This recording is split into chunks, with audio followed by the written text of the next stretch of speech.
Hello and welcome back to another installment of my humble little Let's Chat series. If you haven't watched any of my newer installments, then pause right there, go back, and get your butt to it. But anyway, we're here in the now, the present, and this present consists of me being joined by a fellow I would deem as fascinating. Wink, wink. That fascinating fellow being Mr. Shane Ison. Thank you very much for joining me on this crisp day. How have you been holding up the past few freezing days? Well, I've created some igloos around the house. Oh. So, it's been very easy to do with the current weather. So, but slip and sliding, Slip and sliding? Yeah, I mean, those are probably the most interesting things of the few days. Just learn how to ice skate without ice skates. Oh. So, yeah. Oh, that's valid. Coolness aside, which you're probably going to be seeing our breath a lot in this. Today's topic, I think we can have a lot of fun with, is fascinating people, because you told me prior that you've lived in this quaint little area for like 9 years, and prior to that you lived in Lexington, correct? Yep, yes. And anywhere else? And then before that, I was born and raised in a town called Moorhead, Kentucky. So you've had a little taste of it all, and you have so many endeavors under your belt that hence deem you as fascinating, which we can get more into so specifically later. But now I just want to, before we start giving examples and listing, individuals we've encountered in our lives off, what would you think deems someone as fascinating? I think everybody has a certain thing about them that makes them interesting. Mm-hmm. Some people like to hide it, or just like, oh, I'm just like everybody else. But everybody has that feature that sets them apart from everybody else, and it's really cool to find that out. Sometimes find that out is like you didn't want to know. But you got some hidden talents that you regret. I've learned that I'm really good at dismembering and hiding bodies. I mean, no, not me. No, not me. Yeah, it's just finding that that unique thing about someone else, and Somerset seems to be like the center of uniqueness. There's so much interesting things between the art. People dressing up like giant Mothman. I saw you interviewed once, recently. I feel like we are still in the middle of nowhere a little bit. It's funny. The first time I ever went to Somerset, I was living in Lexington. I worked for this company installing security systems, ADT Security. And not sponsored. Not sponsored. Protect your home. So I was headed over to this town called Somerset. Never heard of it. Oh. Never been to it. So went over here and I installed the security system. Actually, it was funny because the kids had a British accent, but the mom didn't. Anyway, weird story, but unique, very strange. But anyway, the point being is installed the security system, and I'm like, what is this town in the middle of nowhere? I drove 30 minutes off the interstate, and I'm like, it exists, but I didn't go on 27. I knew nothing about that you guys had a Walmart. Really? Two Krogers, a Hobby Lobby. I didn't know any of this. So the second time I went to Somerset, I was, my friend, he lived down here, and he invited me down to lunch, and we ate at Masabi, which it's really good. And not a plug, but it's good. Once again, not sponsored. Not sponsored. But if you want to. But even Masabi is 1/4 of 27. You didn't even get to the chicken strip or Walmart or whatever. So it's been an adventure coming, discovering Somerset and even living here a long time. I feel like there are things that I'm like, oh, I didn't even know that was there. So it's kind of cool. Like I see the Kingsford Charco. Yeah. Like I didn't know Charco was made in Pulaski County. Yeah, just right over in your neck of the woods, Burnside. There's the whole Kingsford charcoal. I didn't even know that, and I was like, "What?" And then I live in Burnside, and there's a sign that says "Origin of the Boy Scouts." I'm like, "What?" Like Boy Scouts started in Burnside, Kentucky, and then the word "sideburns" comes from General Burnside. Really? Who's named after Burnside. Like wow. Like it's so much like unique stuff that's like, okay, this is getting crazy. So I like stuff like that. So. Huh. Also, I want to backtrace. You said earlier that you didn't even get to the chicken strip yet. You didn't even get to the chicken strip. For viewers out there that aren't local or savvy with the area, because this is for a wider audience, of course. Yeah. The chicken strip pertains to a section of Highway 27 where there's just a sporadic line of chicken restaurants after chicken restaurant. Yeah. Now, we've discussed our little town here, but now let's get into the nitty-gritty people. Well, they don't have to be nitty-gritty people, but you know. Start us off, like, just think of some people that you've encountered through just things you've done or places you've traveled to.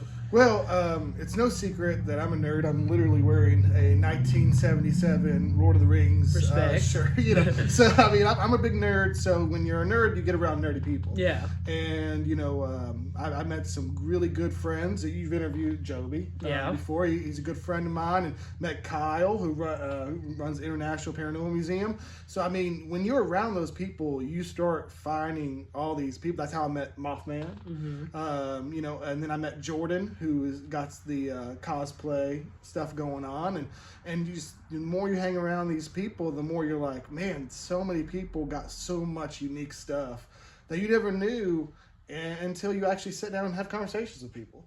So I also started selling collectibles myself, and whenever you get into that world, you start meeting some unique people as well. So, you know, and this is a plug for me. If you're ever at Somerset Peddlers Mall and you need some nerd stuff, booth 369. But hey, so many sponsorships in one video. I'm not going to get a dime from it. It's great. I'll shake your hand. You know, you mentioned the art scene. You know, I've been involved with a lot of community. You know, I can't draw myself. You know, so I believe if you can't draw, one other way that you can help the community is to buy art. Oh. So it's just, how do you support, and then you support them, you get to know them, you meet them. People are weird, but it's cool. Your answers have been, like, very much wholesome. I was just I wasn't expecting, but, like, I just like to think, when I think of, like, encountering fascinating people, of course I think that route. Yeah. But I also think, like, it's kind of like in a video game when you have those random encounters, like, after the interaction of, like, did I just see a human being that behaves like this? Well, apparently, so I remember, was it like 6 or 7 years ago, apparently someone jumped the fence of the White House. And like, oh my gosh. Do you remember this? No, I do. Oh my gosh. I'm freaking out. No, here's the thing. Wait, he was in a Pikachu one. Yes. What, my childhood best friend, his mom is currently engaged to that guy. Yes, because when they introduced me to him, they advertised him as, do you know the guy in the Pikachu onesie that jumped the White House fence? He's like, so, like, when I think of Somerset, you can't not think of, like, the guy who jumped the White House. That's a reputation now. Like that. But it's just like things like that. I'm just like, what in the world? And there's some strange people out there. Oh, definitely. You know, trying to think of a certain that story, of course, caught me, you know, off guard when someone told me. Man, I'm trying to think of. Well, I got one. This was from. This is a quick run through of Las Vegas. My wife and I. Okay. Girlfriend at the time. But anyway, so we were laid over in Las Vegas. You know, we went out on the strip, and of course, you're going to run into some fascinating people. Mm-hmm. But the most fascinating one that stuck out to me was this street performer who, on one of, like, the overpasses, like the bridges or whatever, he was playing the bass guitar with his tongue to the national anthem. But he wasn't even, like, good at it, because literally it was just him with a speaker that was playing the national anthem. All the while he's just strumming his bass like boom, boom, boom, boom, and maybe a note will line up, and it's just stuff like that. You know, yeah. I mean, yeah, that's an art form, I guess. Oh yeah. I feel like the people that would watch him do that are just the same. Like, you know, it's almost like watching a car wreck. Yes. You're like, I don't want to watch this, but I can't look away. It's kind of like one of those gag entries for America's Got Talent that you just can't take seriously, and they just red buzzer immediately. Yeah. I hate it when they do, like, inspirational videos before. It's obviously the gag, but then they do, like, I quit my job, you know, I left my parents, I left my wife, and then they go on and they sound like a cat just died, you know, and I'm like, saying that, I literally saw the clip the other day. It was a guy from Kentucky, figure, who sold his truck to get there, and they're, like, hyping him up, and then he has this really thick country twang, and he starts rapping, and it's the most garbage thing ever. It's so sad. Speaking of, you know, singing in Kentucky, this is more wholesome, like you said. Okay. I think, you know, Somerset has one of the most talented musicians. Also, that's another thing, like, that surprises me. Like, you know, Cody Meese is insanely talented. Just, like, so much, like, good, weird things. Yeah. That you wouldn't expect, and then Here's a good example of someone that I didn't know, but he has this reputation. I met a man one day named John Alexander. Yeah. If you're from Somerset, you know who John Alexander is. He's probably sure watching even this outside right of now. me. I hope. You better be watching this, JP. But I met him, and he was like the self-proclaimed nerd of Somerset. Yeah. And then like the second time I met him, he was trying to sell me a Star Wars toys. And they were really good toys, by the way. Good transaction. And it was like, an adult man said that. No judgment. oh my god. Oh well, this is gonna be great rumors anyway. But it was like a life-size Yoda doll. Oh wow. And then it was I think he also sold me Obi-Wan Kenobi with a lightsaber. It was really cool. So yeah, like meeting people that you wouldn't expect because he works in the government. You're like, oh, this guy's probably not a nerd. But then you start talking to him and you start like, these people are more like you, or they have that weird thing that you can have a conversation about. I was talking to somebody today, and one of the weird things about me is some of the shows I used to watch. Like, everybody was a Pokemon kid in middle school and high school, but I was the Digimon kid. If you don't know what Digimon is, Google it. But it was amazing. So, like, today I was like, if I say the word Digimon, your reaction is, and she was like, you mean that Japanese show? And I was like, I'll give it to you. So, finding that connection with someone that's kind of like those weird things, that you're kind of unique. That's kind of like just part of it, finding. You think you're like the only one involved with that or like that one thing, but then finding that other person, I mean, that's awesome. I think you just described like finding your soulmate there. Well, we'll see. Say over Digimon, of all things. Yeah, there's a okay. Anyway, either toys or Digimon. Yes. Not another plug. So many plugs in this. Many. I feel like every time we do a plug, there should be like the logo just flashing. Just the logo. I don't know if you can do that illegally, but they might. I don't want to go through the effort unless they're paying me. Yeah, that's true. But it's been an adventure living here in Somerset, and I don't know what the future will hold in the lake. Well, let's talk about the lake. Oh, the lake? Okay. This lake is weird. It is weird. It's really weird. Could you say it's fascinating? It's fascinating lake. It's fascinating what they let people do in that lake. That is very fair. I've heard a lot about this lake. That could be a video of its own. Oh yeah. Well, I'm from Moorhead, Kentucky. Yeah. Born and raised, and go Eagles. And there's a lake there called Cave Run Lake. But it's a government sponsored lake. So government sponsored lake. Yeah, so pretty much you pay to go swim in it. Okay. You want a boat, you better have a special license, you gotta pay extra. Wow. It's weird, but it's state controlled. Where Lake Cumberland just I feel like is free for all. You get killed, who cares? It's just nuts. And there's at least 5 people killed every year. But here's the thing, it's just a bunch of Buckeyes, people from Ohio, and people from Indiana that just flock to this land during the summer. And I did not understand the tourism of over 1 million people come to this place to go to this lake because there's no freaking rules. Yeah. And they can do whatever they want. I'll tell you the first time I went to the lake. Here we go. This is a good story. Oh, okay. Here we go. I go to the lake. I got my family. We got the beach there. So we go there. We're having fun. And we go over to the playground. Kids want to go over to the playground. And we're going. And I'm looking down this hill. And someone had made trash bag slides. Trash bag slides. Literally had connected these trash bags to slide down this rocky cliff into the lake. Oh.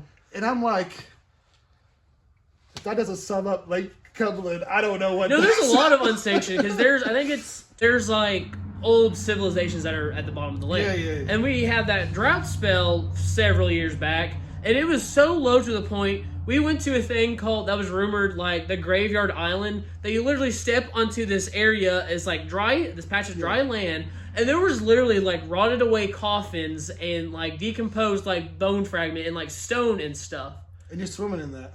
That's crazy. Oh, trust me, there's worse that has been put in these waters. But once again, another video for another day. Yeah. I don't know if it's Lake Cumberland or the Wayne County, Pulaski County area, but this is the houseboat capital of the world, or at least it's allegedly. It was. So. I think it was before COVID. I don't know if it still is. I don't know. Well, how would COVID change that? Did some other place take that title? I don't know how people are crowned. Yeah. You are now houseboat's capital. You know. Yeah. Lake Superior. I mean, I don't know how that works. Well, on top of that, we are still standing as the cruise capital of, is it America or Kentucky or Let's the just world? go with America. That's always a safe bet. Because people from out of state go to that. And that brings out some fascinating people, some car nuts out there. Yeah, I met the guy who was Eddie Monster, who did the kid from the show The Monsters. Yeah, he was at the car show this year. Really? With his Corvette thing. That was crazy. Did you say Corvette? Corvette. I can't. I much better. I like the food trucks. You know, food trucks. I mean, let's go over to the food trucks. I met some fascinating people over talking to the food truck owners. The food truck industry is something fascinating. The people that are into the food truck industry are fascinating people. I'll do a shout out. People we met going through Cumberland Con, Bigfoot Barbecue.